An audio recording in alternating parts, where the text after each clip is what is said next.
এতিয়া সংখ্যালঘু মানুহে এইটোই কৰিব লাগে যে আমি চাওক কৰিমগঞ্জত এইবাৰ এমপি আমি 2.5 লাখ মুছলিম মানুহ বেছি থাকাৰ পিছতো আমি জিকাই দিছোঁ।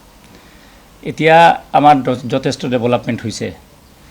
CM ছাৰেও আজি মানে বৰাকবেলিৰ কোনো মানুহৰ এগেইনষ্টত যে কোনোবা বাংলাদেশী কোনোবা কোন আজি এদিনো কোৱা নাই। আৰু বৰাকবেলিৰ মানুহ আপোনালোকে জানে মূলো এইটো অৰিজিনেল তাৰ পৰাই আছিলে, বৰাকবেলিতে আছিলে। এইটোতো এটা পাৰ্ট আছিলে, বাংলাদেশৰ কৰিমগঞ্জটো এটা পাৰ্টিয়ে আছিল চিলেটৰ। গতিকে আমাৰ মানুহখিনি অৰিজিনেল খিলঞ্জীয়া। আৰু আমাৰ যে অসমৰ মই এইটোৱেই ভাবোঁ যে যদি অৰিজিনেল খিলঞ্জীয়া মানুহ থাকে সি থাকক, তাৰতো ডিষ্টাৰ্ব কৰি দি লাভ নাই। গতিকে মোৰ কথা হ'ল আমি পৰিৱেশৰ লগত বিবেচনা কৰি আমি ৰাজনীতি কৰাটো ভাল, কাৰণ ইয়াত আমাৰ মানুহৰ সমস্যা বহুত আছে, মুছলিম মানুহৰ যথেষ্ট সমস্যা আছে।